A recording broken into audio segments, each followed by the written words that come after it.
A, meeting opening. A1, call to order. A2, adoption of the agenda. Are there any consent agenda items that a board member would like to have discussed as an action item?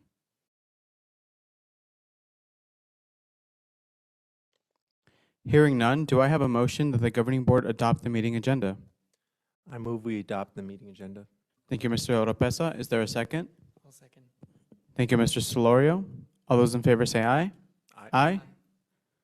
Motion passes. Moving to B, executive session. B1, I call for a motion that the governing board enter into executive session.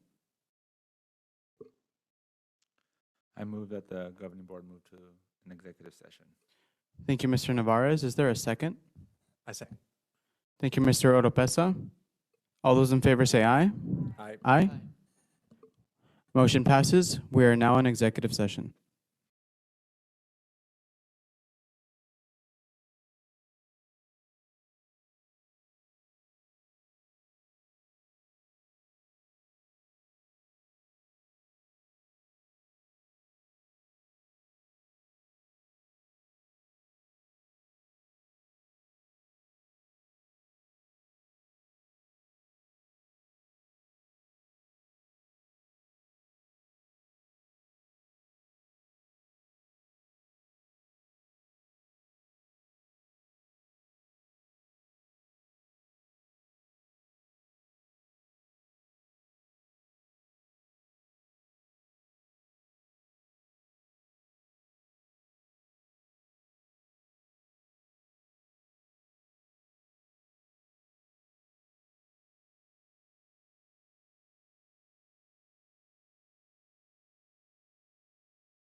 Moving to C, reconvene. C1, Pledge of Allegiance and moment of silence.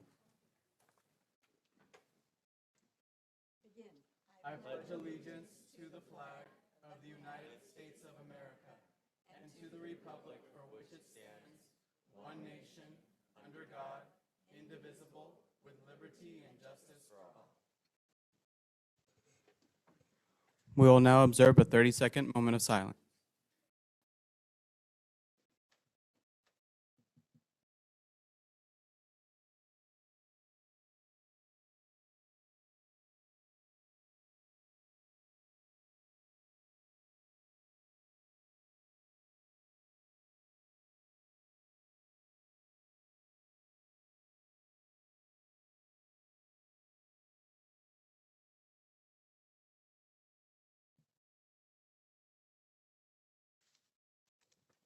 Thank you. We'll move to D, public hearing. Sorry. D1, board consideration of district restructure that includes potential school boundary changes and/or school closure in accordance to ARS 15-341A32. Ms. Gonzalez?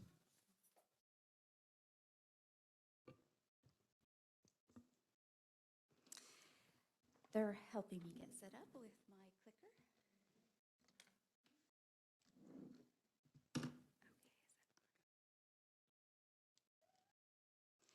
Good evening, Governing Board President Mr. Conchas, Governing Board members, and Superintendent Dr. Maez. Thank you for extending this opportunity to me to speak on behalf of the Arizona K-8 Online Academy.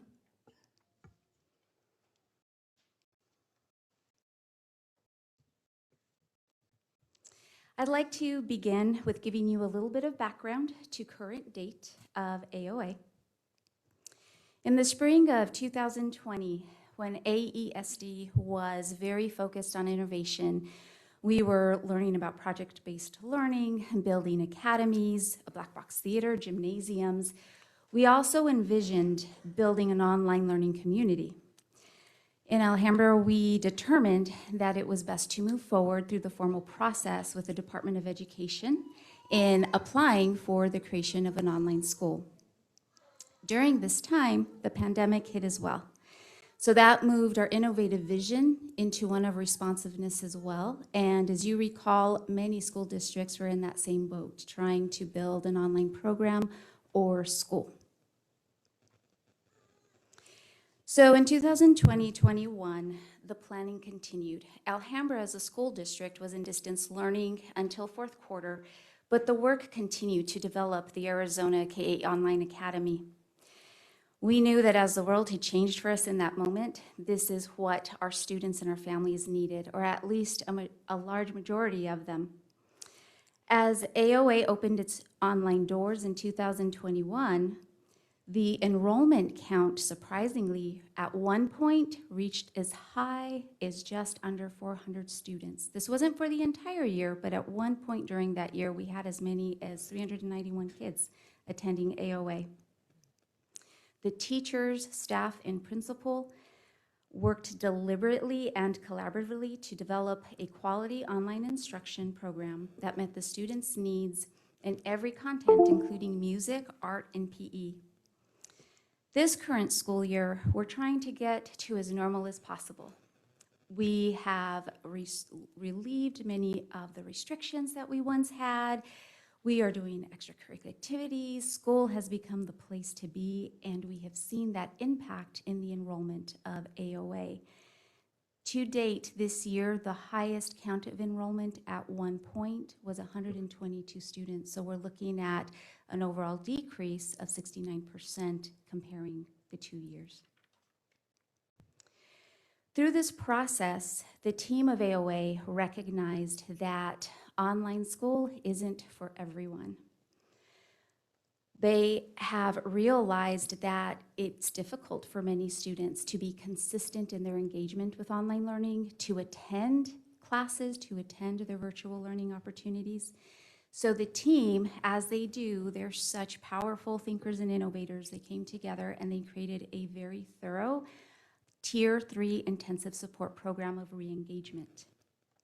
This process is very clear, very detailed, and collaborative. It brings together the principal, the teachers, counselors, the student, the parents to determine what's going on, how do we help with re-engagement. It allows them to set goals, establish additional supports, what that support will look and sound like, and then they check in on how the progress is going after 10 days. So it's very much in real time and very intensive. What the data has, what it's showing us, what it's determining for us, is that of all AOA students, 30% of them need this Tier 3 support for engagement. Out of that group, 35% of them are there because they just cannot consistently go to class virtually. Overall, of all the students that are in this Tier 3 support, 80% of them leave online learning.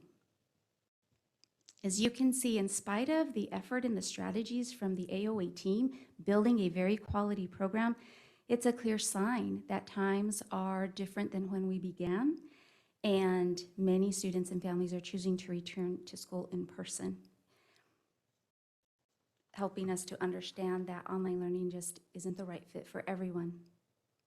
When we look at the costs, we know that we have an estimated expense for this year to keep the online school functioning just over $1.6 million. The estimated revenue, which comes from students enrolled, students attending class, is predicted to be just under $500,000. So by closing the Arizona K Online Academy, we have the potential savings for next year to be just over $1 million for the district. In our 5-year strategic plan, we are guided and we are empowered to make decisions that are both fiscally responsible and in the best interest of our students.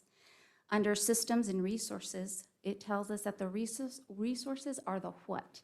They're the time, they're the funds, the assets, the staff, any of the parts that are responsibly, equitably, and intentionally based upon needs distributed in a sustainable manner to achieve the desired outcome of the mission and vision of the school district.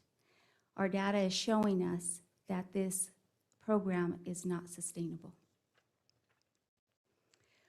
When we look at a plan on how we would work to transition students into homeschools, again, Ms. Cohen, the principal, and her team have thought very thoughtfully, intentionally, with compassion about how we would make this as successful as it could be. They have the data of our student addresses.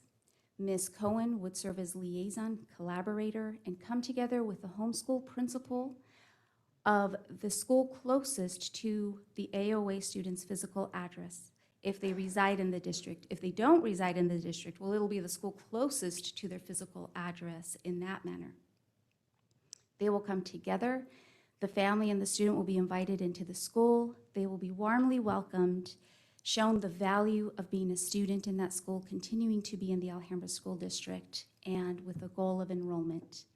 The goal is to capture every AOA student into an Alhambra brick and mortar site.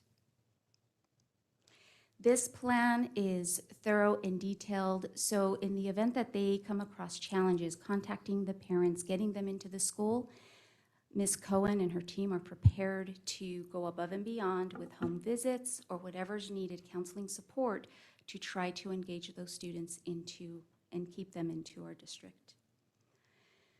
And of course, as you can imagine, we have taken measures to think about the plan to support our staff. We greatly appreciate the efforts of our AOA staff and recognize that they have been key in the progress and the success of our students and in the growing the program overall. They've been dedicated, motivated, innovative collaborators working towards the K-8 vision, the K-8 online vision. Our Human Resources Department has worked with every employee. The goal is to help them find a position within the district that is well suited for them and as like of a position as they currently have. Many efforts have gone into thinking through the plan to take care of the students and the adults. So as you can see, AOA was created during a time where, without realizing it, it was going to be of great need and served at that for the Alhambra district and for our kids, for our families. Times, unfortunately, have changed, and we're also seeing that. It's benefiting our brick and mortar, but it hasn't benefited our online program. We credit the AOA team with the fierce dedication, commitment, and the skills and the knowledge and experience that they have given to this program. But unfortunately, as I've shared the information today, the recommendation to close the school stands. Pending further questions, this is the conclusion of my presentation. We will now open it to questions from the governing board members, and then we will ask if there is any specific public comment on this agenda item.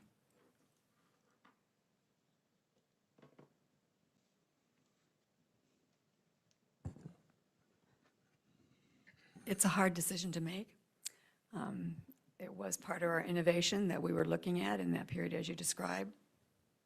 Times change, and we have to change with the times. We cannot afford the liability financially that this is going to cause if we don't close the school. I am concerned about the children that truly benefited from an online academy when we are not going to offer that choice to them any longer. I'm hopeful that maybe in the future we can come up with some consortiums of districts that we can provide a similar service and do it in a way that we can recruit more students by having a broader base from different districts.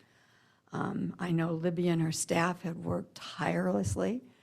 I hope that we have places, and I'm expecting that we have places in the district that they will all find happy homes where they can share their talents and their expertise and benefit our students in other ways, in other programs. We've had to make this decision over another program that we thought was going to be innovative. It was hard opening new ideas during COVID. I hope that because we are closing this one down, we don't decide that we don't need to be innovative. We tried and it didn't work, but you got to keep trying. I mean, they always say, you keep doing the same thing over and over again, that's crazy. So let's not keep doing the same thing over and over again. But let's not be defeated by the fact that we made an attempt at something that didn't work. Be proud of ourselves because we did make the attempt. We did try to do something different. And our staff stepped up and they did absolutely the best that they could do. And I look forward to us having more innovative, not more innovative, new and additional innovative programs as we move forward, because we have staff that can do that. Any other comments? I just have a quick one. I think that there are many things that we've learned off of this experiment, and some things that I think even when moving forward we can apply. We've learned a lot about how to almost the framework or the concept of deploying a program like this, like just the concept of the world changing and the opportunities that we need. We're going to have to understand the lessons that we've learned and make sure that they're applied the next time something like this happens, because the world changes, and so I think this is valuable information. I think it's something that we can continue to leverage, and in the future, I do believe something that's kind of similar to this will be needed again, and may we consider the lessons learned and be ready when that time comes. Any other comments? Mr. Norris? I want to say thank you to Principal Libby Cohen, the entire team, all of the support professionals, all of the teachers, every single person that is caring for these 130 plus students, because these are learners, these are families, these are lives. So I just want to say thank you. And now, is there any public comment? Any public comment on this particular issue? Going once? Going twice? We'll have another public hearing at the next governing board meeting. Thank you, Ms. Gonzalez. Thank you.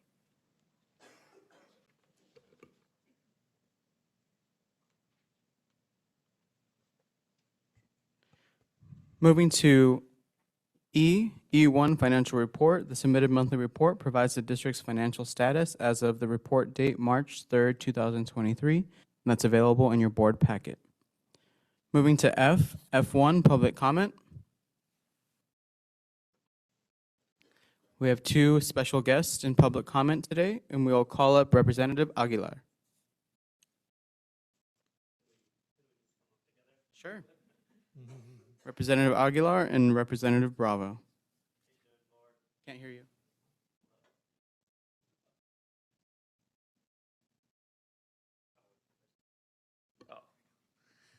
Hello, board members, Representative Cesar Aguilar, and for Legislative District 26, which encompasses the Alhambra School District, along with.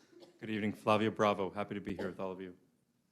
Yeah, we just are coming to visit the school district and want to thank you all for the work that you all do as public servants to our community. I was a former school board member myself, and so I know how much work and time you guys put in. And you make the big bucks up there. So thank you all for what you guys do. Thank you.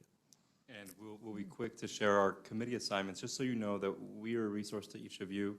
I serve on the government committee that works with our League of Cities and Towns, and also the Regulatory Affairs Committee, which sees a lot of miscellaneous bills that don't fit necessarily other committee names. And so while I don't serve on the Education Committee, all these bills do come to the House floor. So if there's a bill you're concerned about or that you want us to advocate for, please let us know.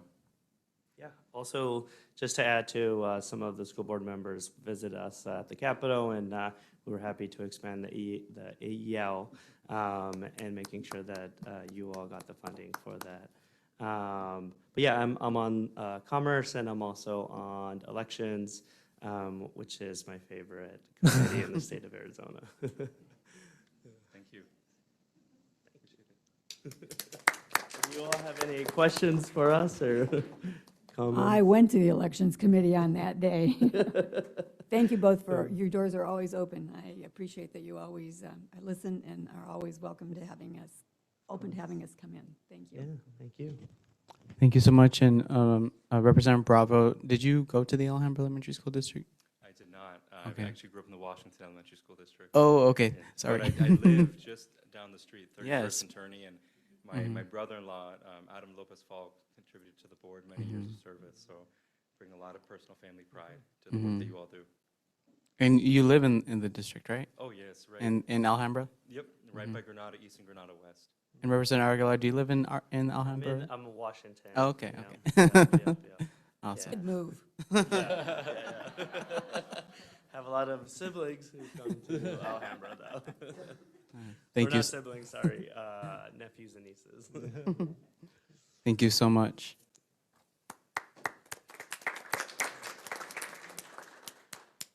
And just for public record, that was a joke, and we are volunteers.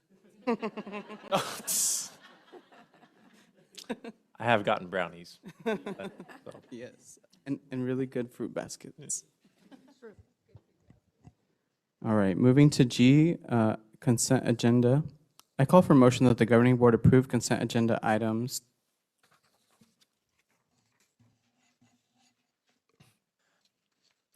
I motion to approve the consent. One second, I'm sorry. I'm just ensuring that everything is correct on the consent agenda. I call for a motion that the governing board approve consent agenda items F1 through F9. I motion that the governing, One through G1 through G8. G8.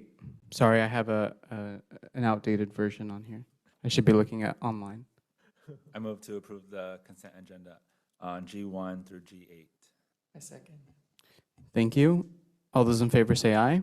Aye. Aye. Motion passes. Do you have any comments? And we have Ms. Perry, some introductions.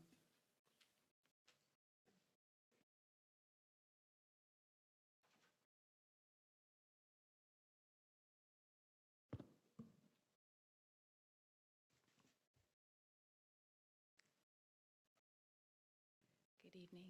Good evening, President Conchas, governing board members, and Superintendent Dr. Maez. With the approval of the consent agenda, it is my pleasure to introduce one of our newest administrators to the Alhambra Elementary School District. I have with me right here Ms. Julie Jackson. Ms. Jackson comes to us with experience as a special education teacher, a school psychologist, and most recently serves in the role of Assistant Director of Special Education and Compliance. We are beyond thrilled and honored to invite Julie into our team, and we are grateful for this, and so I'd like to introduce Julie Jackson to you. President Conchas, governing board members, and Superintendent Maez, good evening, and thank you for the opportunity to serve the families, students, and employees of the Alhambra community. Throughout my time in education, I've held the positions of special education teacher, school psychologist, and special education administrator. I've learned a lot along the way, and I'm excited to share my knowledge as well as continue to learn alongside the Alhambra community. Serving students in unique populations has been a focus and a passion of mine for quite some time, and I look forward to leading the department and providing the best for our students, as well as supporting our educators in meeting their professional endeavors. I am grateful and humbled for this opportunity, and I look forward to our work together. Thank you.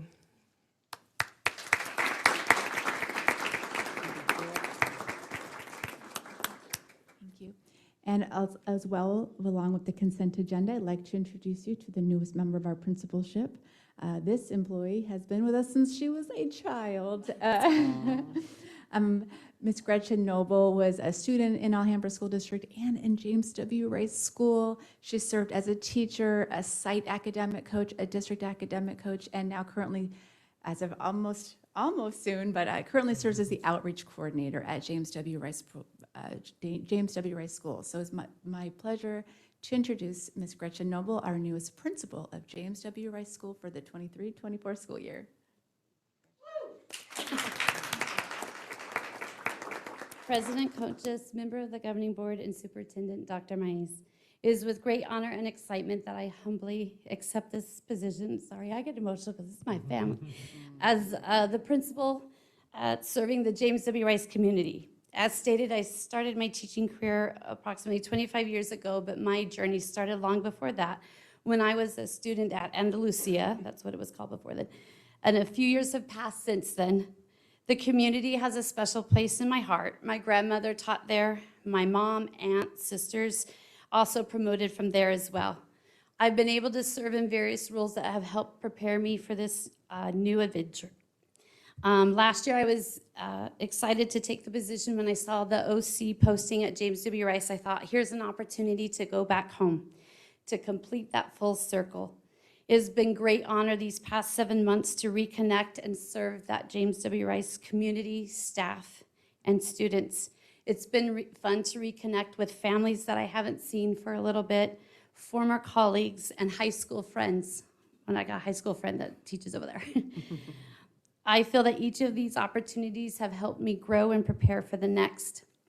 I am thankful for the mentorship of Isaac Perez and Michelle Talbot, who have given me everything that they have. We have studied together, laughed together, brainstormed together, cried together. And if you're going to engage in hard work, you need to enjoy the company you keep. And I feel like I have truly been blessed with great company. I would be remiss if I did not thank my family that is in attendance. My husband is here and 2 of my 4 kids, Himmy and Harley. My son is currently serving a church mission in South Carolina. My daughter is working. I'm also grateful for my sister who is in the audience. My other sister couldn't be here. She's fighting some medical conditions right now. Without them, I wouldn't be able to be here. They babysat my 4 children while I was writing papers and going to school to earn my degree. I know that also my mom is above watching, calling all my ancestors over, saying, come, she's doing it. And so I'm grateful for that. Thank you for continuing to believe in me as I serve in this new role. I will give everything I have to give back to the community that gave so much to me and my family a few years ago. I am excited to be named as the proud principal at James W. Rice. Thank you.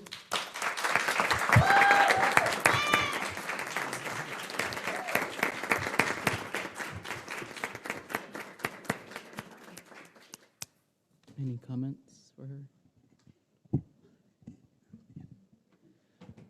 Yeah, well, first of all, I wanted to welcome the two new leaders to our school district. We're so excited to have you.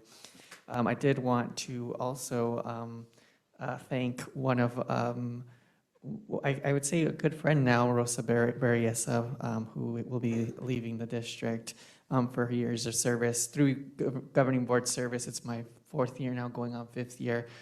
You really get to work closely with a lot of our staff members, get to know them, so I just wanted to thank her for her commitment to the district for as long as she did, and wish her best in her next endeavor. Any other comments?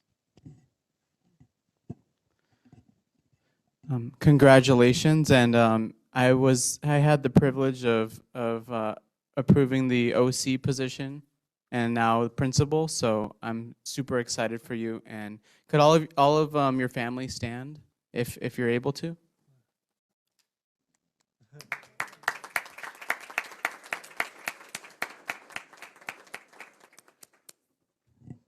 Thank you for sharing her with us. Moving to H, board policies. H1, policy IJNC.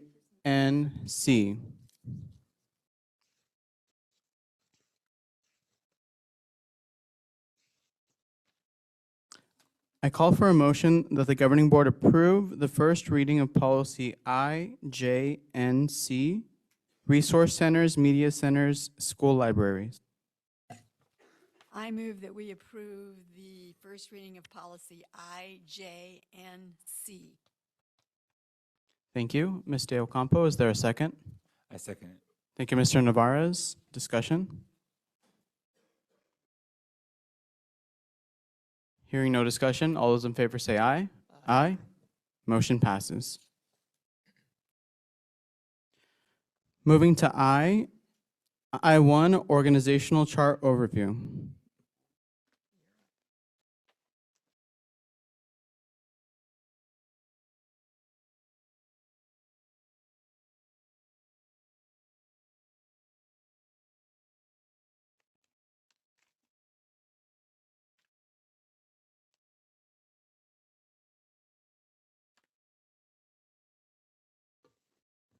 Good evening, everyone. All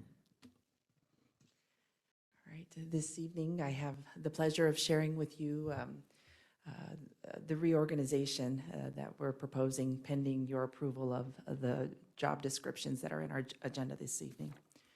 As you are aware, I began as superintendent this past school year, and I have been just so grateful and humbled by the opportunity. I've taken this past year, or almost 2 years now, just getting to know the community.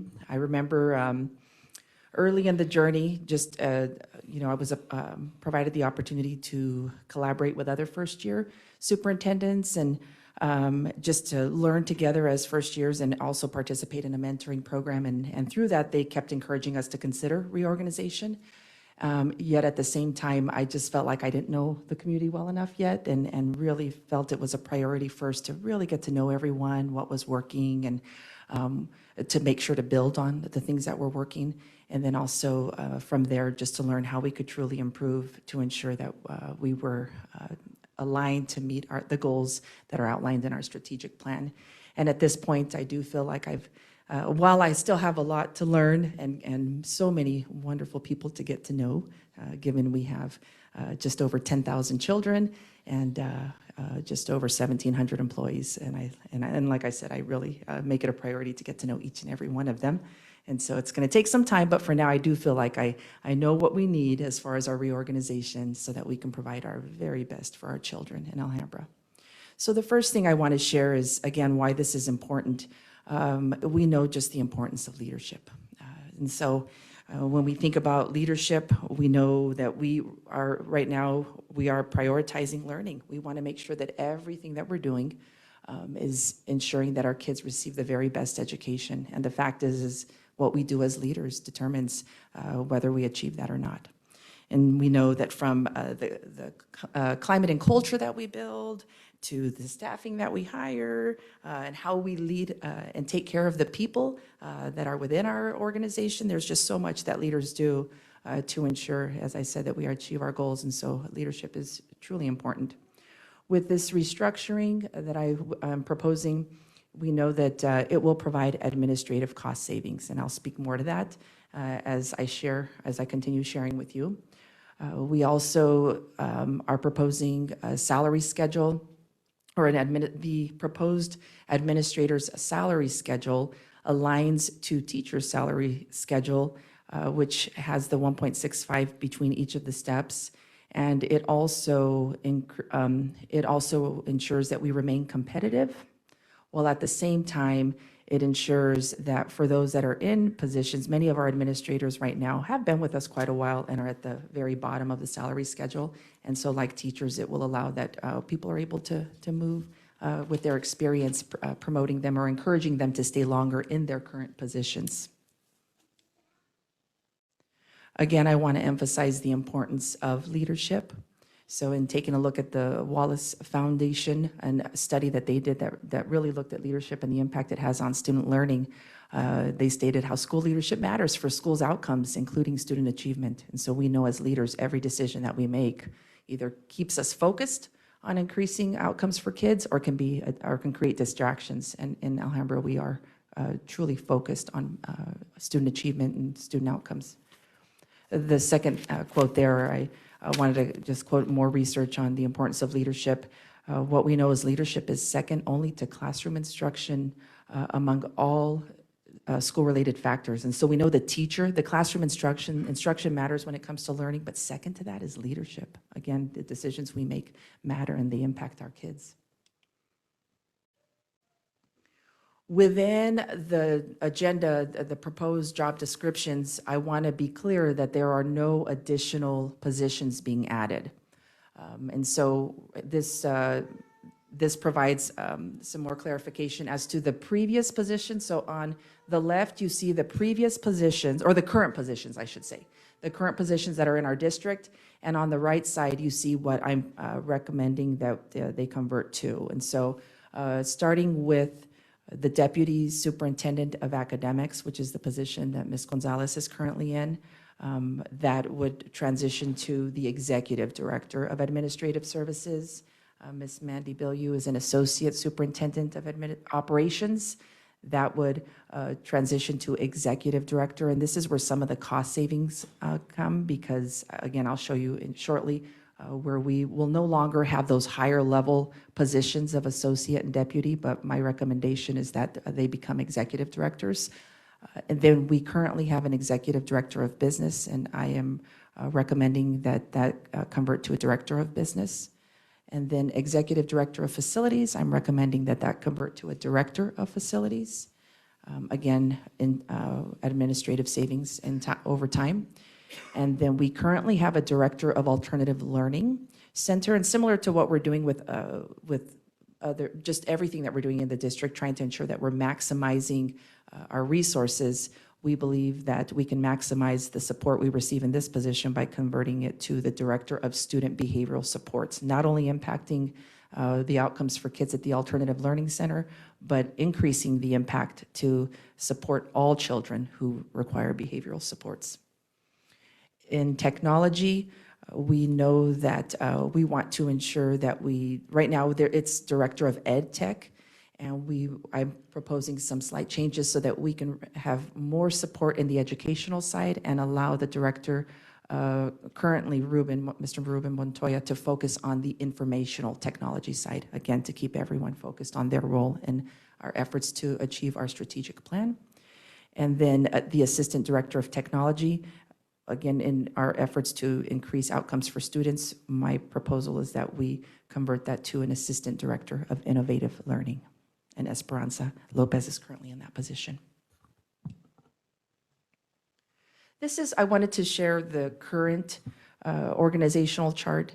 And what you'll notice here is that, again, we currently have a deputy and a deputy superintendent and associate superintendent.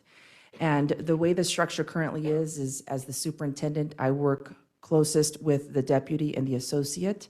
And each of them really have helped run the district. And as I have gotten to know both Ms. Gonzalez and Ms. Bilyeu, I have so much respect for each of them and the work that they've done. And I don't know how they've been able to really run the district the way that they have, just because there is so much responsibility under each of them.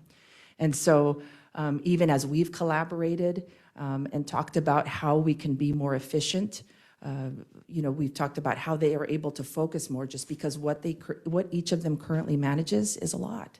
And I want to support them so that what they're managing is sustainable, achievable, allows them to balance. And at the same time, I know that I can manage a lot more, because I want to have just as great of an impact as they've been having on the district over the past several years that they've been leading in those positions. And so again, they're the associate and deputy superintendent that we currently have. And then there were 5 executive directors. And so that's the current structure. And then the principals, as you can see there, are under Deputy Superintendent Ms. Melissa Gonzalez, and that I'm proposing to change so that I directly oversee the principals. So this is what I'm proposing right here. And in this model, what I've come to learn, like I said, Mandy and Melissa really had a lot of responsibility under their positions. And so I'm so grateful we've been collaborating together on what we believed was best for the district. And so in agreement as leaders, we agreed that this current structure would allow each executive director to know exactly their role and how they're supporting the goals, the mission of our district, vision of our district, and the goals outlined in our strategic plan.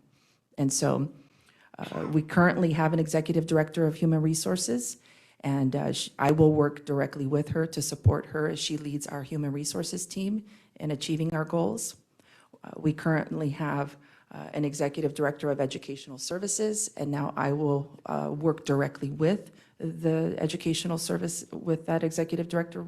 I'm sorry, and I should probably say who they are, right? So Ms. Claire Perry leads our human resources, and like I said, I will work directly with her, and she's an amazing leader. I've gotten to know her, and just am so grateful to have her on our team. And so I will work directly with her, and she knows clearly what she's responsible for in achieving our strategic plan. Mr. Raul Reese, as Executive Director of Educational Services, I will work directly with him, supporting him as he leads our educational services team. Ms.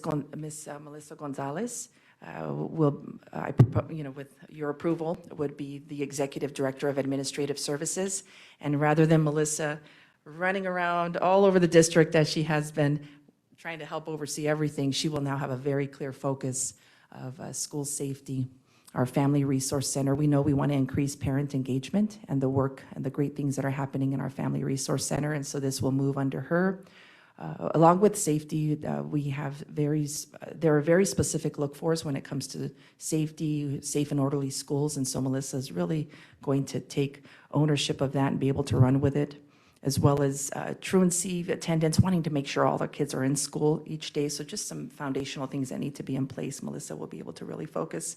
And our office teams will be under her, as well as our health services. And then we have currently our Executive Director of Equitable Practices, Ms. Alana Ragland, who has just been a tremendous support with the interventions, student behavioral supports and interventions that students are receiving, in addition to all that she does to ensure. She works with every department to ensure we have equitable practices in everything that we do. But in addition to that, she's supporting and really ensuring that our counselors and social workers are doing all that they can to support our students in that area, as well as Director of Student Behavioral Supports. And then lastly, our Executive Director of Operations is what I'm proposing. And again, there's still quite a bit there, but at the same time, Andy has a large team of directors there to support her as she oversees the business side of our work, as well as facilities and everything listed there. So that is the recommendation. And then you see the assistant directors that have moved. So the innovative instruction is now under educational services.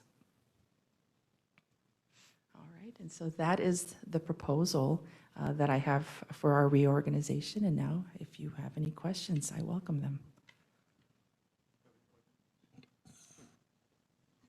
Dr. Mayes, thank you so much. We cannot move forward without making change, and I appreciate that you got the feel of the culture for the district before you moved forward. You know, I forgot. Someone didn't start. See why I need a team to help me do this work? No, I was supposed to bring each of them up. All right, should I wait a minute while you, I'll wait a minute. You know what? Would that be I'll all wait a right? minute. I take it all back. See, and that's why, again, I said, I need a team. I'm grateful for the amazing team I have, and now instead of just the two of them, you know, it takes a village. And so, yes, I would like each of our team members to come up here and share their specific role in working alongside me as we lead our community. And so, I don't think we need that slide, do we? Or no? Okay, okay. But okay, so I'm going to step aside as our wonderful leadership steps up here.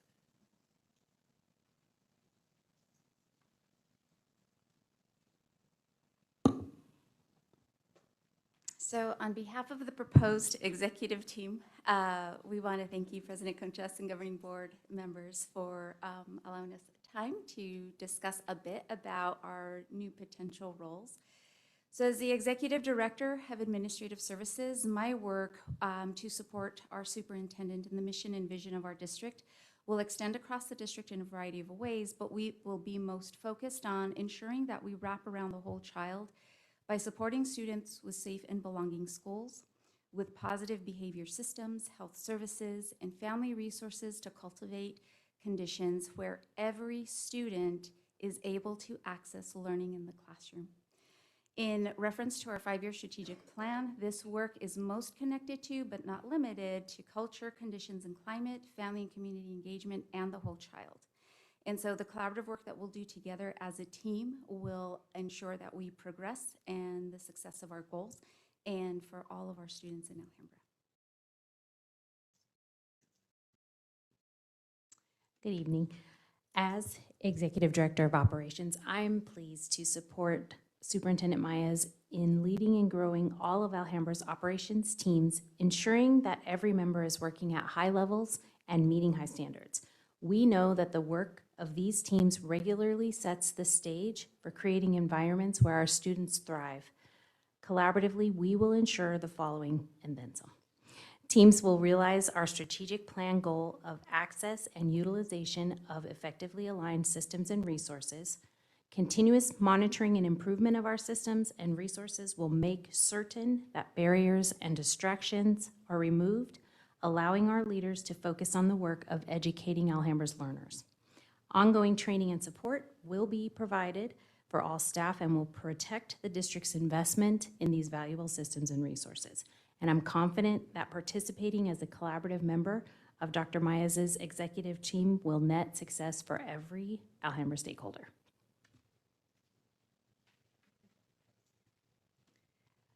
Hello, good evening. As the Executive Director of Human Resources, my most salient role and responsibility is to ensure there are systems, beliefs, and practices in place to recruit and retain our essential support staff, certified educators, and dynamic administrative staff to provide and guarantee educational excellence for all of our students, as noted in one of our desired outcomes under systems and resources in our 5-year strategic plan. This continuous work also includes ensuring our employee workforce is inclusive, as well represents our cultural diversity within our community, which is also reflected in culture and conditions and climate. Desired outcome number 1. All of this work will be assessed, analyzed, and refined for continuous improvement. Good evening. As the Executive Director of Equitable Practices, my role in supporting Dr. Mayes and the 5-year strategic plan includes, but is not limited to, the goals and action steps outlined in Culture, Conditions, and Climate, Goal 1, using a whole child approach or framework, which can be found in Goal 5. And through that, designing alongside all of these co-laborers a supportive condition and climate that creates and fosters an environment where equity, inclusion, and diversity are at the forefront of our district. I do this by, one, continuing to collaborate with Dr. Maez and other district leaders to ensure a shared understanding of the vision and framework for whole child education in alignment with our goals and values. I continue to develop and implement professional learning opportunities for staff and teachers and administrators to build their knowledge and skills in cultural responsive teaching, trauma-informed practices, and other areas related to whole child education. I work with the HR department to continue developing and implementing inclusive hiring practices that ensure the diverse workforce that Claire talked about. I advocate for and support the implementation of policies, protocols, and promote equitable access for high-quality learning opportunities for all students, regardless of their race, ethnicity, language, socioeconomic status, or other identity markers. I have the opportunity to engage with families and build partnerships that support learning and promote equity and inclusion. And then I have the opportunity to monitor and evaluate the district's progress in meeting those goals of the whole child framework academically, socially, and behaviorally. And most proudly, I have the opportunity of overseeing the Director of Student Behavioral Supports and our counselors and social workers. Good evening. First of all, congratulations to our newest members of the Alhambra community. And in the spirit of family, I want to wish my mom a happy birthday because it's her birthday today. But I want to say that I will continue in my role as Executive Director of the Educational Services Department. And in that role, I will continue to support the work of the district along with the work of our Superintendent, Dr. Maez. First, by ensuring that we remain committed and maintain a focus on our strategic 5-year plan, especially as it relates to school improvement. I will also work tirelessly to collaborate with school leaders, teacher leaders, staff members throughout the entire campus to ensure that we deliver a guaranteed and viable curriculum for all learners, including our special education programming, our language acquisition, our educational technology, our whole child learning, and of course to include our adult learners of staff development for all the necessary learning that has to happen with that. We will also continue to gather the regular learning data that comes in and share that with the entire district so that we can ensure that we are working toward the right growth and that it's in the right place and happening with a very healthy pace. And perhaps most importantly, I will work very closely with Dr. Maez and the rest of the cabinet members here to work through this wonderful transformation that our district is currently undergoing of becoming a professional learning community, to build collaborative structures for district leaders, for school leaders, for teacher leaders, so that we can continue to work with clarity and with focus. And Garthan, to your remarks earlier, that we can ensure that as we become more efficient, we will continue to explore those opportunities of innovation. And that collaboration with these folks up here is going to be a fun process for us. So thank you, and that's how we will continue to serve the district in our capacity. You guys want to stand? This is the dream team, right? And now, since we're a team, I'll allow the questions now with us all here to answer them.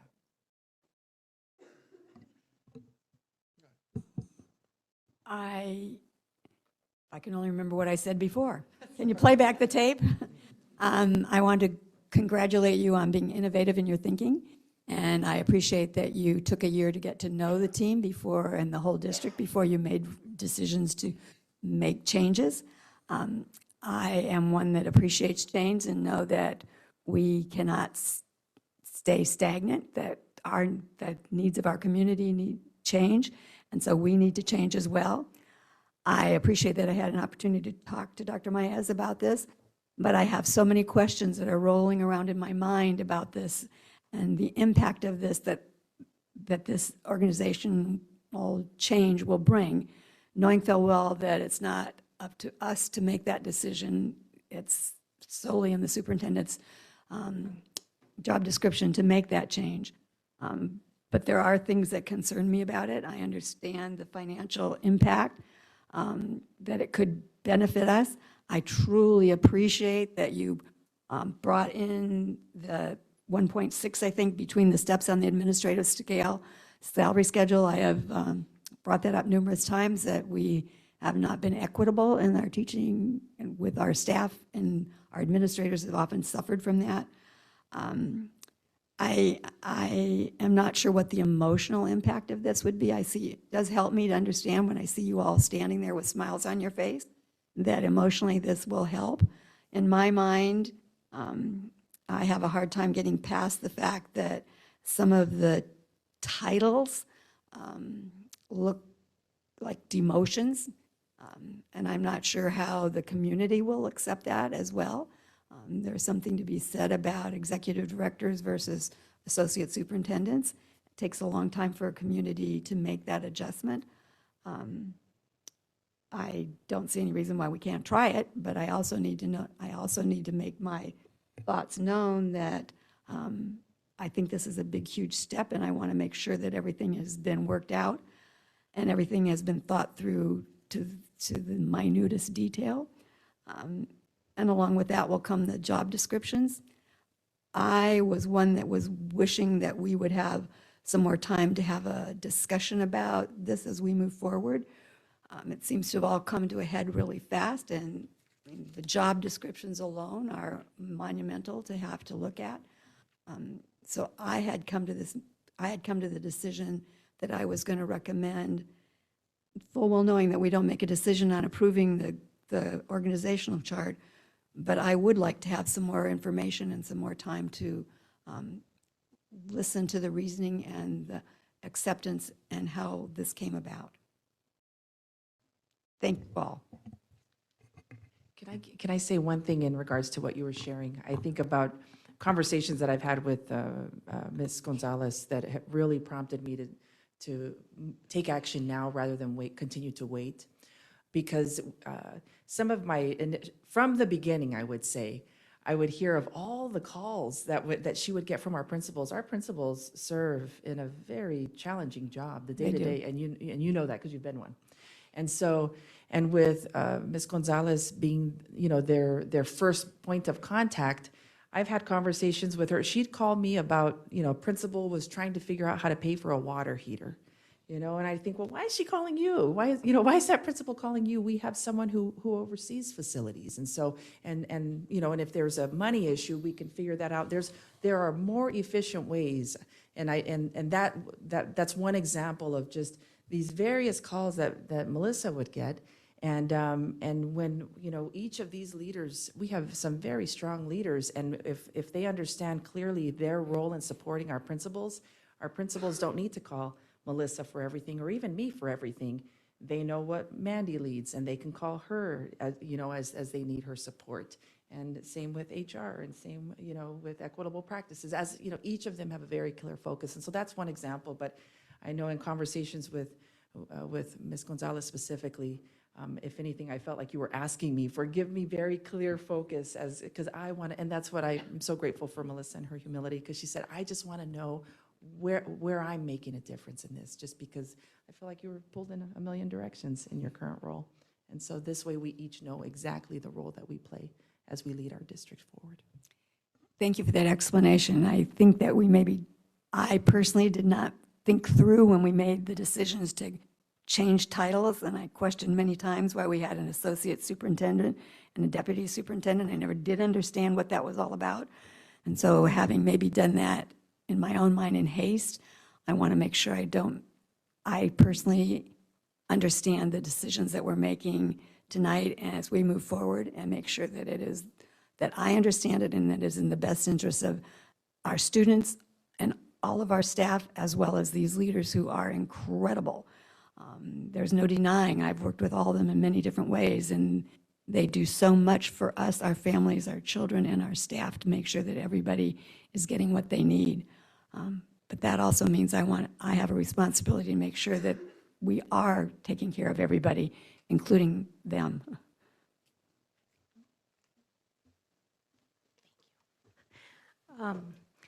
I appreciate your care and concern specifically for those who might consider my new title, or if you approve my new title, as a demotion, please know that I was 100% in favor. This is a very smart move. I feel that it future-proofs our organization. It provides the teams that we serve and the people that we serve very clear focus on where they need to go and for what. It allows us to collaboratively inform the capacity and growth of our administrators from a very specific first-hand role. Now, I can say this personally for myself because 31 years in the district, I don't plan on going anywhere, and I told you that many times. For me, the change in title, I appreciate that you care about the emotional impact on this, but I really am here to serve the district, and you have chosen an excellent superintendent. We are behind her. I can speak for all of you on that one, right? We are behind her 100%. You're actually right next to her. But. Yeah.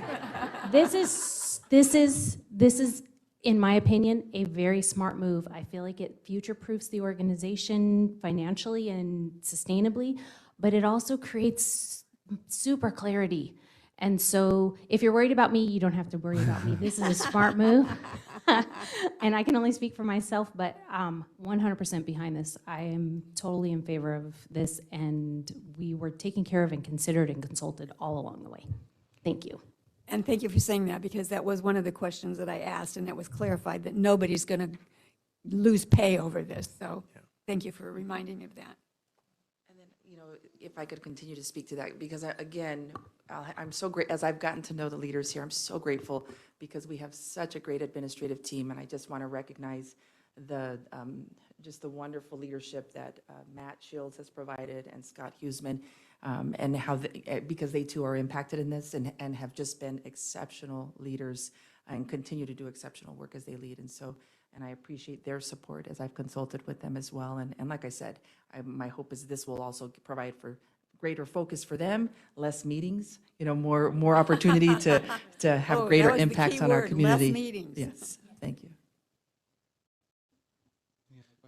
Yeah, I think I understand the large-scale reason. Now I do, I think, this evening, the large-scale reason why the organization has shifted. It looks better. It's something that is needed. I'll echo Garthan's statements in that a change of this magnitude shouldn't come quickly. I don't think it has for you guys. It doesn't seem like it has for you, but it has for me. I didn't know this till Tuesday. And so this was very, very fast. And the responsibility of the board that we have is to, because I've been on this side of making decisions very quickly, not understanding the full scope and magnitude, I would also personally would option to table it. I know and I'm open to tabling it at a specific date that is soon, expedient, even before our next governing board meeting. But I do think that because of the information that was, even now I can't open the organizational chart on my on my laptop that was posted today. And so there are some things that have happened very quick for the board side, and it's the board's responsibility to take ownership of our votes. And I believe in order to take ownership of our vote, we would need the opportunity to review not the organization, but especially the job descriptions, which were there and deep and a lot of red lines, a lot of things that are shifting. And I would kind of almost beg your pardon on this, because these job descriptions do expand even beyond you guys. As a board, we have to be in mind that this is future positions also, and this impacts future people. And so as a board, we have to be responsible to be forward-thinking. A very permanent change should be, we read policy twice.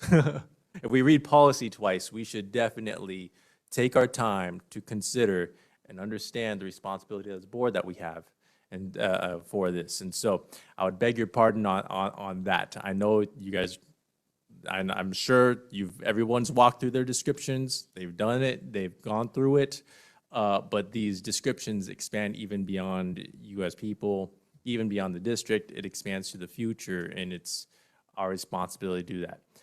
I'm sure it's been thoroughly thought through. I believe it, but it hasn't been thoroughly thought through by me.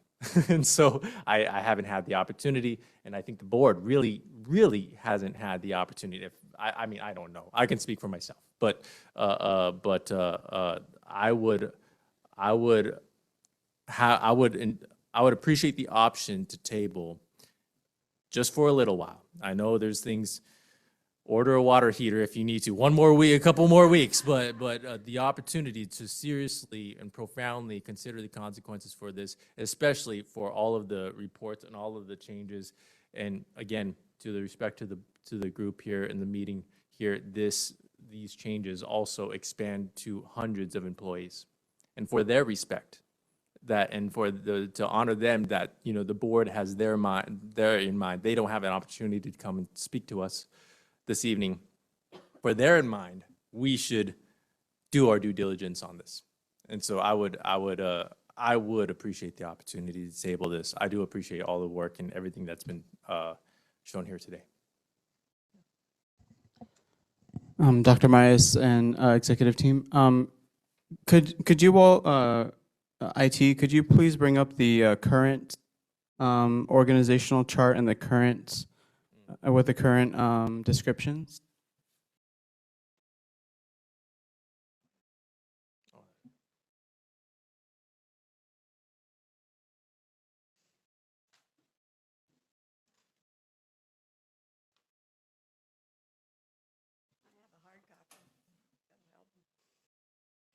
Everybody could zoom in on the, oh, okay.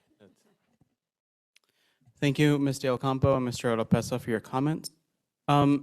Superintendent Mayes, Associate Superintendent Bilyeu, and Deputy Superintendent Gonzalez. This is currently where we are at today. This is how our district functions. This is how our administration functions. Is it working for our learners today? Is it working for our students in order to be the best that they can be? Or do we need urgent change?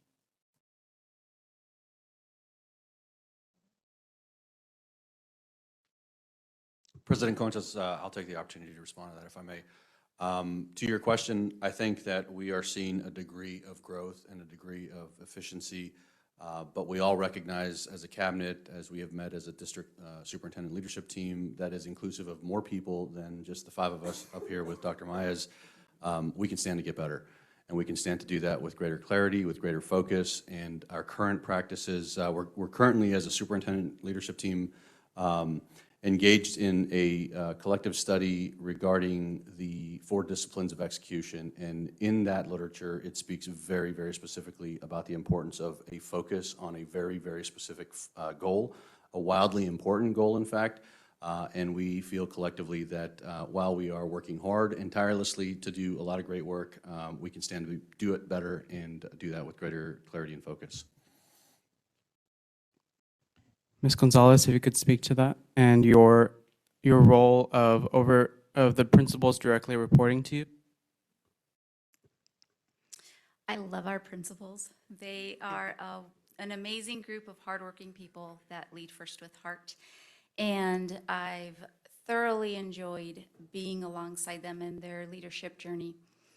I oversee in just school or program 18 different individuals, in addition to overseeing the executive director of equitable practices, the director of safety, our director of the ALC.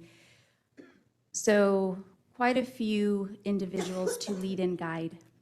As Dr. Mayes expressed, the running around, that truly has been a reality of mine, trying to get to be a support to our principals, to be responsive, and then comes the challenge to lead because of their impact on children. As Dr. Mayes read the research, the leaders are the second most important piece of student learning. And so it has been very challenging. And I do think a change is needed. And I can tell you, being part of a team where we each have a piece of this amazing system, to have each piece get clearer, more functional, more efficient, smoother, more fluid. The power that offers us is, I mean, I don't know that we even know what we can do with that, because for so long it has been, I'm supporting one side, Ms. Bilyeu is supporting another side through the leadership of our superintendent. So I think this new model provides us the opportunity to unite as a group of 5 with the leadership of our superintendent, to over and integrate our strengths and our knowledge, because our skill sets are vast across what encompasses the day-to-day operations. That's why we're able to do what we do, but we can share that with each other. We'll each understand how to apply that knowledge, that collaboration, and make the decisions to move forward. We will get to the people faster, and we will get to more people.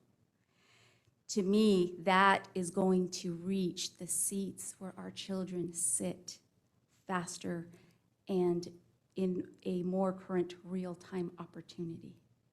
And I appreciate that Dr. Maez heard me when I asked, please, I need to have a bit more clarity, a bit more focus, because I want to make a bigger impact in a fruitful way. Thank you. Any closing comments, Ms. Bilyeu? Thank you. When you ask the question, do we think this is working? It is working. We are giving our kids what they need. Is it working as well as it could be? No, it's not. It is a slow roll. This, I believe the proposed org chart will increase our ability to support at the site level more efficiently, more effectively, more swiftly. Our kids deserve that. Our principals deserve to not be distracted by the water heater. You know, they deserve to be, I mean, our teams are doing amazing work, they really are, and they're getting their water heaters, don't worry. But they do deserve to not be distracted by that, and for the pipeline of support to not be so truncated. It's a long road, you know, the way that the org chart is set up right now. So I do feel with the new system, the new visual of the way our leaders will be working, will be faster and more efficient for our leaders. I also feel like in building, we have a lot of newer principals, and in building their capacity, this affords me the opportunity to focus with them in the areas that I directly oversee and build their capacity in systems and resources without coordinating with Ms. Gonzalez, which is not hard to do, don't get me wrong. But it definitely gives me an opportunity to provide them firsthand guidance in a specific area. It affords the rest of these leaders the same opportunity to build their capacity in an area of focus so that we're stronger, we're more concentrated. So are we working? Yes, Alhambra's always working. Can we be better? Absolutely, and I do think this is the right move to make us better. Thank you. I have a follow-up question for Ms. Ragland. Ms. Ragland, as you see in this current organizational chart, your direct supervisor is the Deputy Superintendent of Academics, Ms. Gonzalez. With the proposed changes that are on the agenda, would you say that they are creating an atmosphere in our district to be more equitable? Absolutely. I think, one, we already work in tandem. The org chart is almost a facade, right? This one. We already work that way. What Dr. Maez did was looked at what we were actually doing and said, what you are actually doing looks like this. Ms. Gonzalez and I have always worked in tandem to do the work that I am doing and some of the work that is assigned to her. We continue to collaborate. It was great the moment we found out this was going to happen. We started setting up the meetings and we just angled the focus.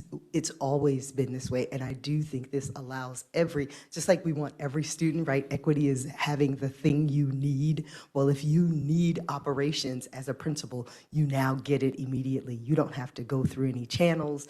You get what you need, and that is the equity of Alhambra. And so this creates greater equity. Again, I've heard it over and over, efficiency. People aren't running, we know when it comes to equity, it's systems that become the barrier.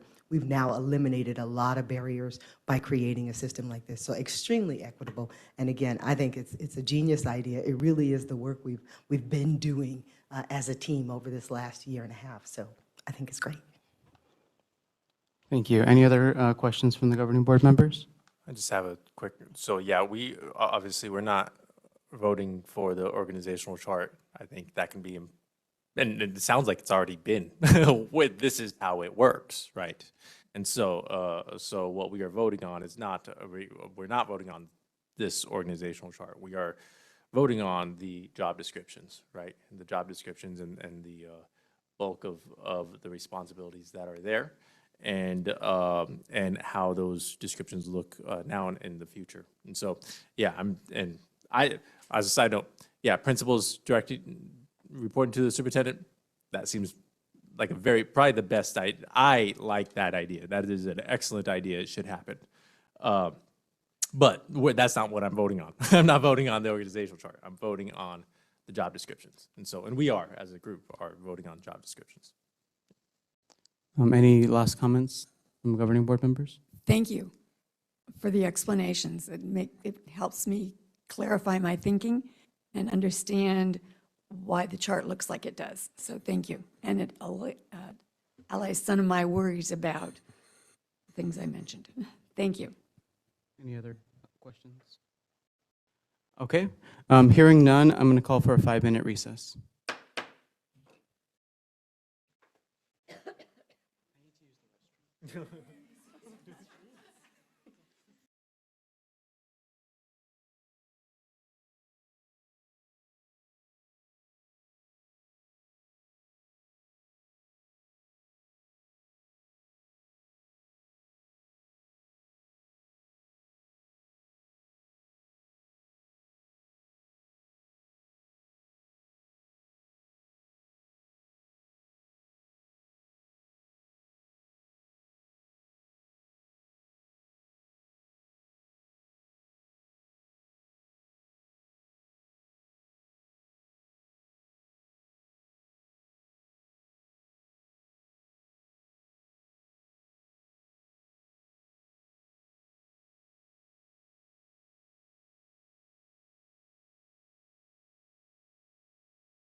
Are you all ready to get started?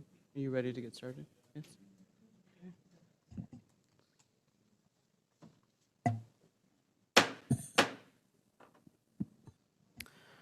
Moving to I-2, revised 2023-2024 administrative job descriptions. I call for a motion that the governing board approve the revised 2023-2024 administrative job descriptions.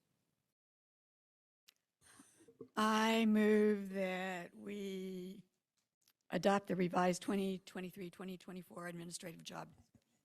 Thank you, Ms. De Ocampo. Is there a second? I second it. Thank you, Mr. Navarez. Discussion? I don't exactly know how to move forward because there's a lot, there's one job description I couldn't find, and it was the one about director of the whole child, I think. And there are many changes. Are we adopting each one of these individually, or are we adopting them as a unit? As a unit. Can we amend the motion to adopt certain descriptions and not? Currently, the motion on the floor is to adopt approve the revised 2023-2024 administrative job description. So we have to get through that motion first, and then we can entertain. I could withdraw that motion if the person who seconded it agreed to withdraw it. Would you like to withdraw your motion? I have to think about it for a minute. Because to go through each one of these individually is a lot. But I would like some opportunity to have explanations about some of the job descriptions, and I'm going to use one as an example. You can ask Ms. Perry now. Okay, Ms. Perry, I would like some clarification, and I'm just using this as an example. I just pulled it out. The Director of Student Behavioral Supports. That's a new position, as I understand it. The qualifications say that this person needs an elementary teaching certificate, and yet the description talks about them monitoring and working with the MTSS behavioral framework and working with teachers and staff across the district. And I'm wondering why, if this is specifically focused on student behavioral supports, we aren't putting in the qualifications something like a more advanced degree in behavioral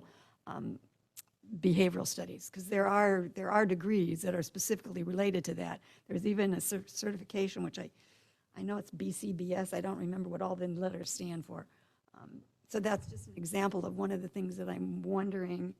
I don't mean to be second guessing all of these, but I think there's things in there that I don't quite understand. Thank you for the question, Garthian. The one I have in front of me that I believe is for the governing board this evening not only requires the Arizona teacher certification, but also current administrative experience and certificate required. So I believe there is an administrative certification required for that position, as well as leadership. School level administration is preferred. So I'm not sure if you, on the qualifications. But administrative certificate isn't the same as having a master's degree in behavioral studies. Correct, right. No, it's not. That but just it means is- that they can be a principal. Right. I believe that maybe that we can always, like we do often in some of our board meetings, we can come back and make a revision to something or add something to it. So this is a new position or a transfer of our director of ALC position. So we can take a look at what you're asking and be able to easily add in a bullet, add in the qualifications, and do a revision as you see them come across in the board meeting for your approval. Well, there's a whole packet of them, and I don't want to go through each one individually. Could I just make an appointment to come talk to you about them later?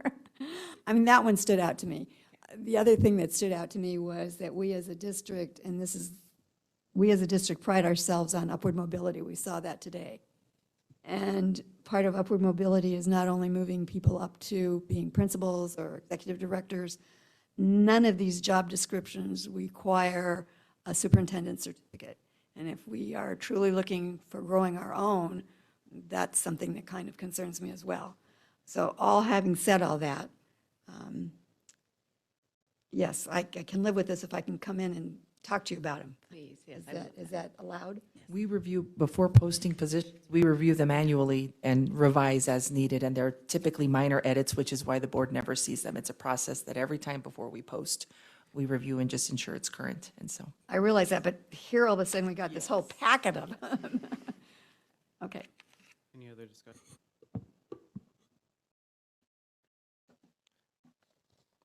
I suppose I do have some. Yeah. Okay. So I'm in this as well. We are looking at eight positions. A lot of them are varied. A lot of them have different responsibilities, but not less responsibilities. And so we have removal of executive, but the similar responsibilities. And again, I don't know if I want to go through all 8 of these and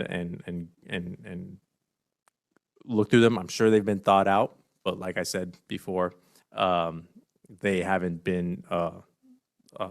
I haven't thought them out, and so I know there's an option to table. There's an option to postpone, and so that's where I would stand at this point. The current motion is to approve the revised 2023-2024 administrative job descriptions. And then I have a question for Ms. Perry. Ms. Perry, in terms of these job descriptions and the next agenda item, in terms of a delay or a table, what impact would that have on these very important agenda items? Thank you. We, at the February board meeting, we approved a 2023-2024 administrative salary schedule. So we have approved a salary schedule for next year for administrative salaries. We also did approve the rehire list. So we could go and publish our contracts. I don't know if we could do it as quickly as tomorrow and a turnaround right before our break, but we could issue contracts as is, in current roles as is, with current titles as is. And then we can readdress any issues and then come back again at another board meeting for revised. I was just going to clarify, and again, I appreciate that the public is able to hear this because I want to be very transparent in all that we do, even with our staff, the 1,700 employees that we serve. In positions, for example, Director of Business Services, that was a position that was previously in Alhambra. And so that's why, so if you don't see a lot of changes or duties eliminated, it's because that position was previously there. Currently, Scott Huseman is in the position of Executive Director.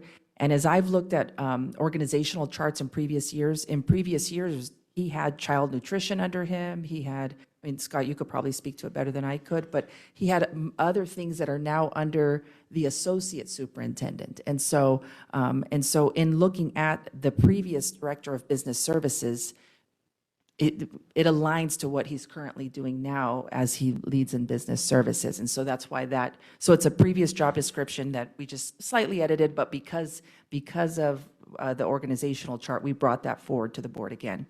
The same goes for the Director of Facilities and Maintenance. It was a position previously in the district.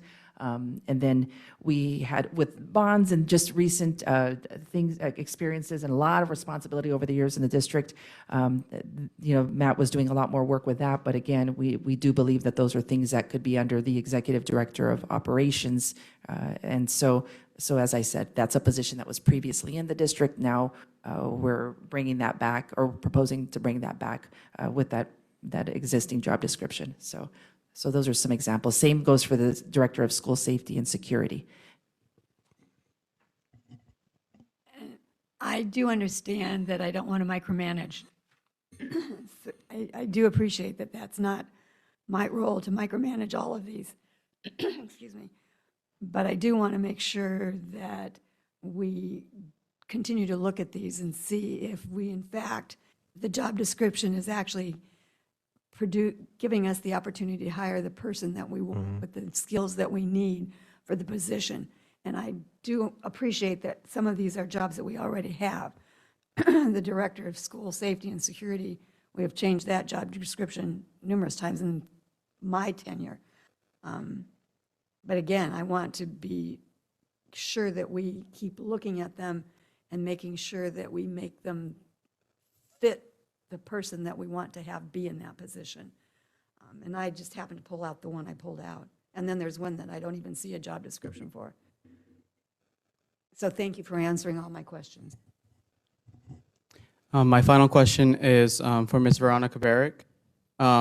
my question is that we often see when district makes big changes, how it impacts the teachers or impacts the people who are closest to our children. Could you talk about this, and especially you representing the the Alhambra District Education Association, and how you all see this? Okay, so first of all, this organization chart was not sent out to all of the teachers, but I did have the opportunity to meet with Dr. Myers. As a teacher, it's really hard for me to understand and advocate for myself if I don't know who to go to. And part of our association is getting our teachers to be advocates for themselves. So having the clarity of, if I'm having an issue with this, who do I go to? I think having that clarity with the organizational chart and being able to see those job descriptions of, I need a water heater, who do I go to? Staying on theme. But I think it's really important for the teachers, if we want them to truly be advocates for themselves, they need to know who to go to for what issue. And it really cuts out the middleman, because previously when we meet with Dr. Myers, we're talking to her usually about principles. And so she would then have to go to Melissa and say, hey, Melissa, this principal's doing this. But if she has the principals under her, then we're cutting out that middleman and we get results faster, I think is kind of what we're going for here. Thank you. Any other questions? Any additional questions? Are we ready to vote? Can I move to postpone? We are currently on the current motion to approve the revised 2023-2024 administrative job description. So we need to vote on that. What's that? I can move to amend the motion. You would need a plurality, but I would like to call the question. Okay. We can vote then, right? Yes, I'd like to call the question. Is there a second to call the question? Call the question means that we vote on the current motion on the board, on the floor without any amendments. Okay, I will second the motion with the intent of denying the motion so that we can propose a different motion. So, okay, I will second the motion. Okay, so we're going to vote on this motion, and then we'll whatever happens, then we'll figure that out, okay? Is this a roll call vote? Yes. The approval to the revised 2023-2024 administrative job descriptions. Y'all ready to vote? All right, Mr. Solorio? Nay. Mr. Navarez? Nay. Mr. Oropesa? Nay. Ms. De Ocampo? Nay. Mr. Conchas? Nay. Okay, now I am opening up a call for a motion to table. I move for a motion to table. Okay. Until next, I have to say a date, correct? Mhm. Until next board meeting, March 30th? Okay. March Is there a second? I second. Thank you, Mr. Solorio. Discussion? Yeah, I think this is not really a statement, at least on my behalf, speaking for myself, of any distrust for the hard work that's been done and the leadership of our superintendent. I think, me personally, I want us to move forward as a unified board, and if there's still concerns out there from our board members, I want to respect those, and for that reason, I will be supporting this motion. Any other discussion? I would echo that. My comments aren't because I distrust what has been done. I just need some more explanation as I move forward with my decision. Yes, I have full confidence of our superintendent and the team here. Absolutely. I think change is absolutely needed, but for the sake of me and I suppose for the board, I would hope to table. Any other discussion? So my comments for the public and for those who are listening is that I fully support these administrative job description changes. I believe that it's super important to support our superintendent and her duties in order to bring these to the board. And I think that it's very humbling to see how we work together as a board. We, as a board, are collaborative. We are communicative. We, as a board, listen to one another. We, as a board, we care about each other's opinions. And so that's why I changed my vote to vote no on the motion to approve, and I am going to vote yes on the motion to table. Any other discussion? All those in favor say aye. Aye. Aye. Motion passes.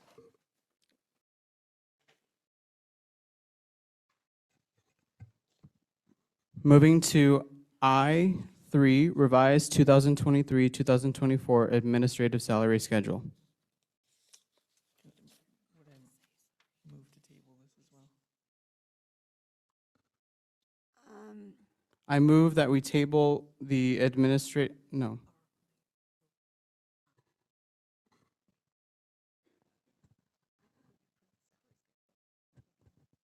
No, we can't, because it's connected to the discussion. Yeah. Okay. Go ahead. I move that we table the item I3, the revised administrative salary schedule, until March 30th. Was that the date we decided on? The next governing board meeting. Next governing board meeting. Thank you, Mr. Ocampo. Is there a second? I'll second. Thank you, Mr. Solorio. Discussion? Ms. Perry, my question is very direct and honest. And how will this impact contracts for our administrators?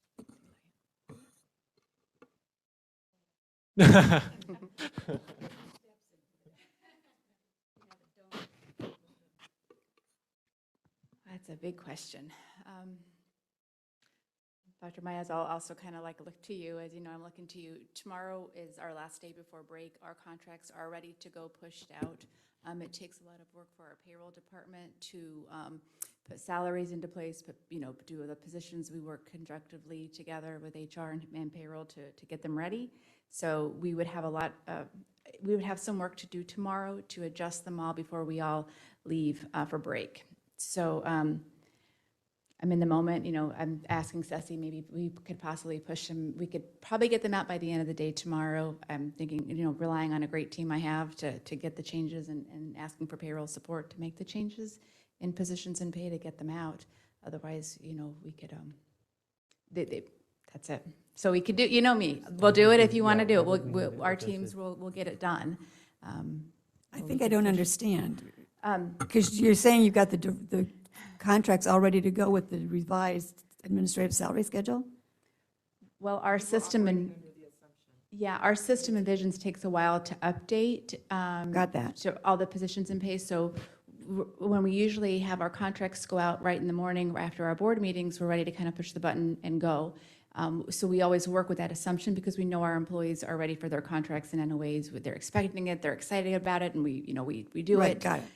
So now we need to just go back and change the titles for our folks. We need to go back to our other our already previously adopted salary schedules. We'd have to go in and make those adjustments because there are some changes to the new salary schedule. And then after March 30th, you'll have to go And in you and got change it. them all over Then again. we will do it again. Why do we have to send them out tomorrow with the old titles on them? Are they expired? They're not. We have No, existing. they're still for next year, and we are relatively early in the season.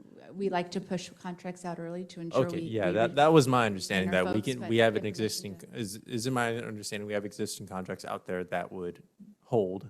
There's no difference in pay, right? Yes, sir. We're good till June 30th, but Okay. we don't want to wait that long. That's, But that, our okay, that was contracts my are till understanding. June No 30th. one's gonna get cost by no one's gonna get paid changes, No, right? we're all Okay. good for this school Okay, year. These are okay, just yeah, for next okay. So year, and we that's- just like to be timely, but if Yeah, we have I- permission to wait until after we return from break, we'll Yeah. ensure we're accurate and we're not rushing it.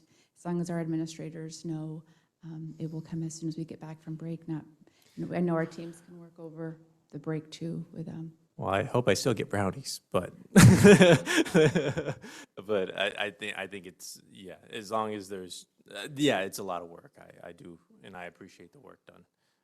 I think it's something that we could be afforded. I would just say, I know that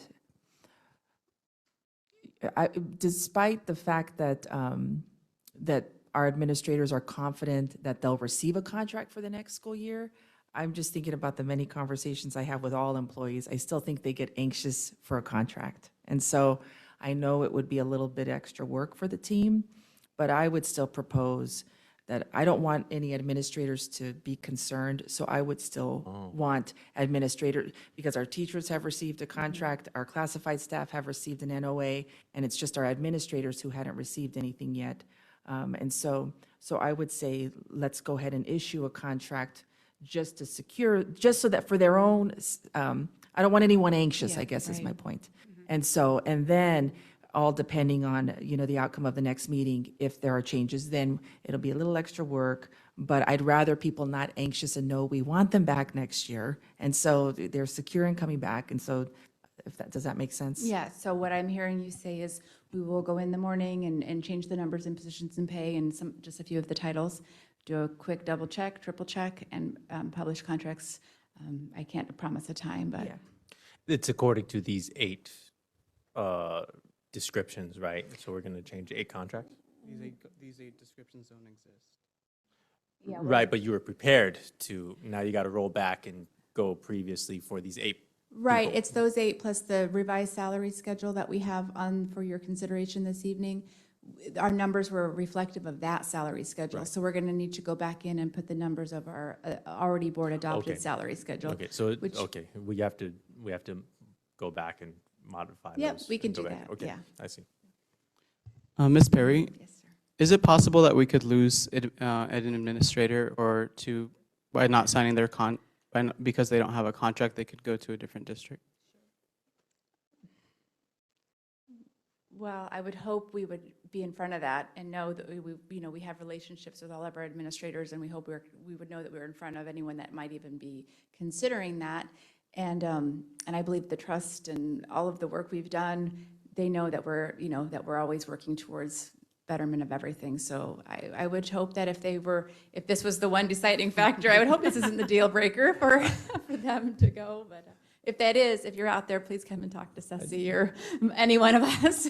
We don't want to lose anyone. Yeah, I do have something to say. This is going to have to be. I know we are withdrawing as a board. We're withdrawing a deposit from the faith from the district. And so all I could say is, as a board, I believe we have functioned very well as a board. I feel like we have some that we could pull, that we could withdraw some faith and trust on this. And so, and it's, you could tell it, blame the board. No, please don't blame me. But yeah, we have to recognize as a board, we are withdrawing some of our stance on this, or some of our, I'm forgetting the words. This it's almost 8 o'clock. So we are hoping that our administrators, we have some equity in our administration, in our word as a board, that we will do the right thing. We will focus on this, and this is something that we are serious about as a board, and we're not going to rip somebody off on this. So, yeah. And I may just add that the due date for them publishing it tomorrow, the due date would actually even be after the March 30th board meeting. So it'll be okay. We're only just pushed back a couple weeks, but we'll push them out tomorrow, and then with your approval, and we'll see how March 30th goes.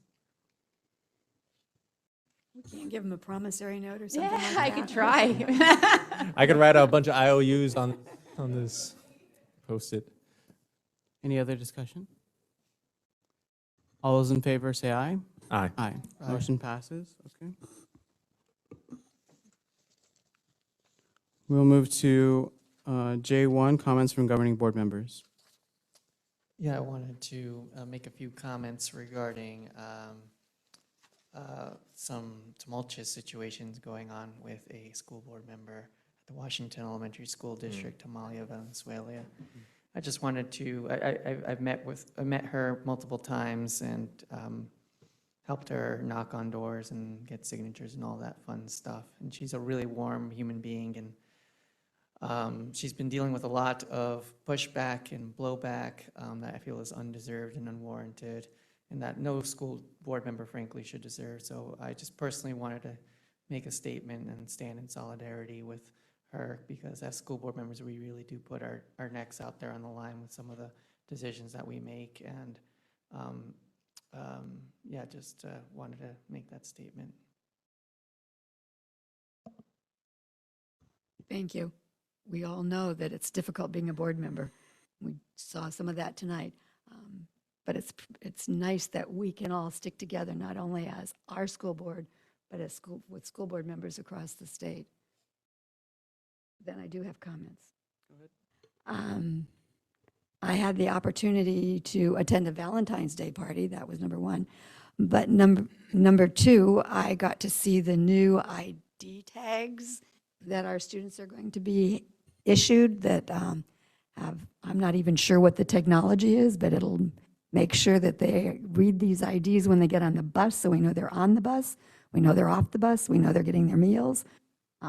It's pretty impressive technology that is rolling out these ID cards. It was a lot of work, and I'm hoping that the experiment goes well, because it looks like it'll be a good way to track our students. Any other comments? Just real quick, I feel like I've talked enough, but I had a very profound experience this past week, and I just want to not waste anybody's time, but I do want to confirm just the perspective that I have, and that was actually mentioned in our presentation, that really the magic of anything that we're doing is happening in the classroom, and the wizardry that teachers have, and the things that they have to overcome, especially nowadays, is incredible. I've been able to sit and watch teachers over my kids. I went on a field trip this week. I'm going to field day tomorrow, and the obstacles that teachers face nowadays are unique to. They've never had these types of things before, and from just society impressing on kids, from our government, the regulations in government. Ms. Smith, who's been at ATS for a very long time, made an impromptu speech during the PIN meeting, just off the top of her head, the things that she has to deal with. And she mentioned, like, I have to pull out all the tricks to convince this young person that it's in their best interest to discipline themselves to learn. That's a miracle. To take a child and say, it's your best interest to discipline yourself to learn. It is something magical and incredible. And just the work that our teachers do has profoundly impacted me in the last couple weeks. And I just want to pledge that for me, myself, and I think the responsibility for the board is to remove as many obstacles as we can to help equip teachers to keep doing that when so many obstacles are against them. We have a responsibility not to add obstacles, but to remove them. And whatever I can do on that behalf, I'm willing to do as a parent and as a board member. And so I stand on that. I had asked for some updates on our gifted program, and I noticed on the calendar that our staff had all been provided professional development in working with gifted students, with the idea in mind that you're not just gifted in the hour that you're getting serviced, but that you are gifted all the time. I was busy that day and couldn't go to the training, but I appreciate that you gave it, that you provided it for our staff. I just want to make a few comments. I had the pleasure of attending the spring fling at Cordova. It was just neat to see everyone and see all the families. You know, when you have a line that kind of leads out the door to get tickets, it's probably a good problem. So it was neat to see the staff kind of react in response to that. Also seeing the produce that came from the gardens there, that was cool to see that being handed out. And then I also attended the wellness fair. For me, mental health is super important, so it's good that we are putting that out there for our staff and also for our families, and I want to continue seeing that and seeing how we could do that, a version of that all year round. And and lastly, I also had the opportunity to do a little quick tour at Junior Achievements. I know some of our students attended BizTown, James Rice, and so I got to see the facility and just talk with the staff there, and it was really great to see. So it's good that we had that opportunity here, and hopefully more of that.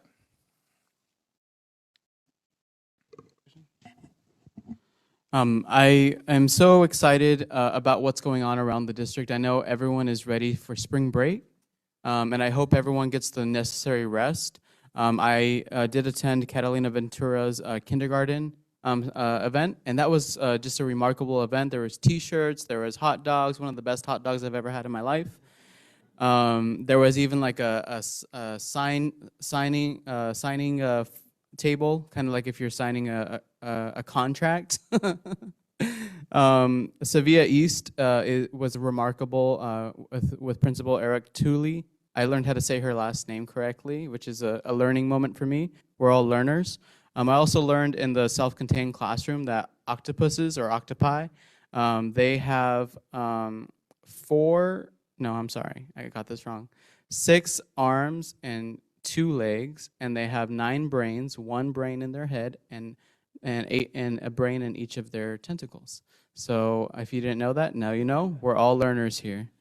There was also a young student who was new, and she was emotional, and it's just really good to see how we're supporting students who are having a tough time at school. I didn't see Mr. Navarez because I got there late to the Cordova Carnival, but it was just really great to see how much Ms. Shauna puts into all of the activities over there, and all the teachers and the principals and all the janitorial staff, all the custodial staff, everyone. Thank you for creating that moment for our kids. Also want to shout out athletics and arts, and also the career fair. The career fair was a lot of fun. I saw that there was a line out the door when it's raining, and there were people here that were excited about coming to Alhambra. And I came for the cookies, and I got one. But overall, I see the professionalism that all of you work to ensure that our district is the best district in the entire universe. And I see that professionalism uplifting every single day with every single thing that you do. So thank you very much for all the hard work. Please get some rest. And also, Dr. Mayes, please take some days off. Thank you, Dr. Mayes, for all of your leadership. All right, moving to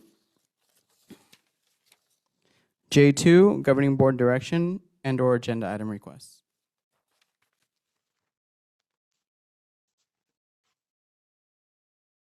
Hearing none, we'll move to J3, comments from Superintendent and Executive Team.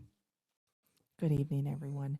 I just wanted to update you that we actually did intend on providing the gifted update this evening, and then, but we decided to postpone it for the next board meeting, so you will receive a presentation our next governing board meeting. But we'll begin this evening with Ms. Gonzalez. Thank you. I'd like to celebrate a few schools this evening. In CLA, we know lunchtime is exciting for kids, exciting for teachers too. But at CLA, they have purchased new cafeteria furniture. So now kids can sit in these really cool kind of trendy ways with high tabletops, just cool funky designs of tables, and then the traditional style. But what they've noticed is that kids are opening up. They're just talking, they're chatting, they're eating, which we love to see. So it's just been a neat experience with some very nice looking and fun trendy furniture at CLA in the cafeteria. Westwood continues to be very proud of their family nights and their fundraising efforts. So they were at Peter Piper Pizza doing a fundraiser. They raised over $1,000 just on that night alone. There were so many families that the restaurant had to close the doors and give vouchers to anyone who showed up to try to go in to eat. So very successful with the Westwood community supporting the school. They sure did. At Sevilla East, they use their bulletin boards to celebrate diversity. So all year long, their bulletin boards change, celebrating diversity. This month, their bulletin boards focused on honoring National Women in History Month. Well, our third graders in Ms. Campbell's class learned about our very own outstanding leader, Dr. Maez. Students read informational text about her and wrote informative essays about her life and the significance of Dr. Maez being the very first Latina female superintendent in Alhambra.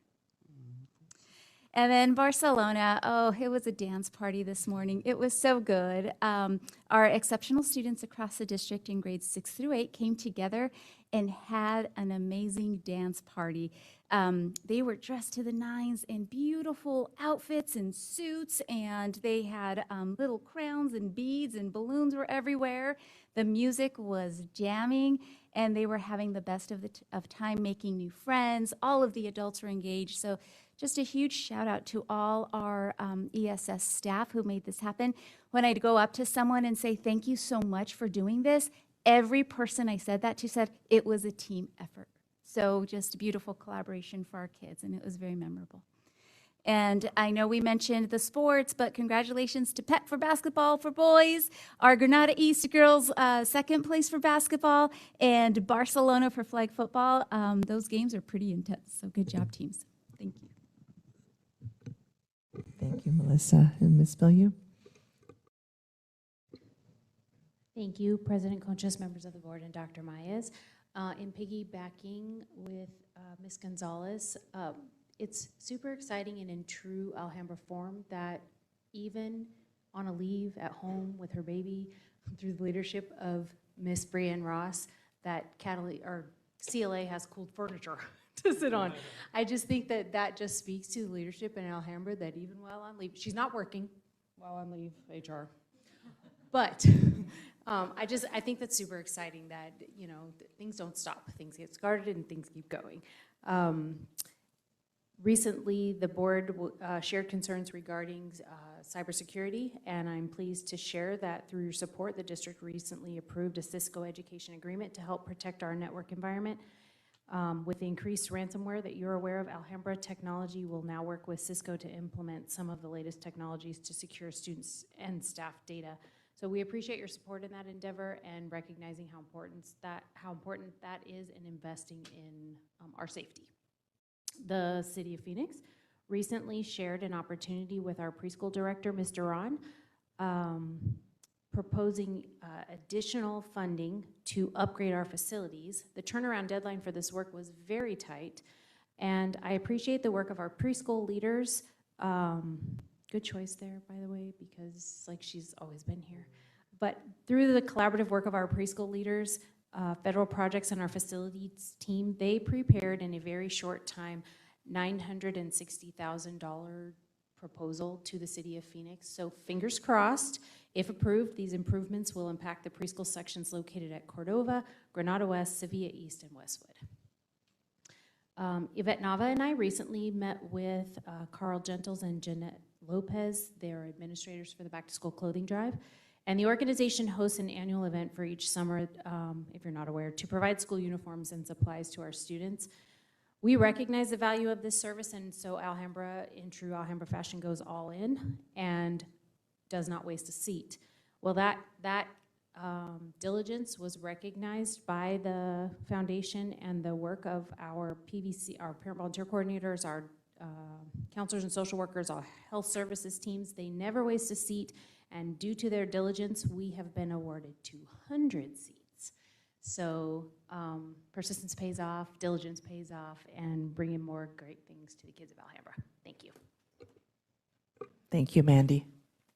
And I'm reflecting on the night because I strive for continuous improvement and excellence in all that I do as well. And so I just humbly apologize to my team, to the governing board, in thinking about how I can better keep everyone informed, keep us all moving fast, yet keep us moving fast in a way that everybody feels like they're well informed. And so I am learning how to best serve everyone. I just want to thank everyone for their hard work. I know, just thinking about my campus visits this week, everyone's working so hard, making school so fun, and yet keeping kids learning at high levels as well, and educating the whole child. So, so thank you all for all that you do, and I hope everyone has a wonderful spring break. Thank you. Moving to K1, next governing board meeting is March 30th, 2023. Moving to K2, calendar of events. K3, adjournment. Do I have a motion to adjourn? I move to adjourn. Thank you, Mr. Solorio. Is there a second? A second. Thank you, Mr. Oropesa. All those in favor say aye. Aye. We are adjourned.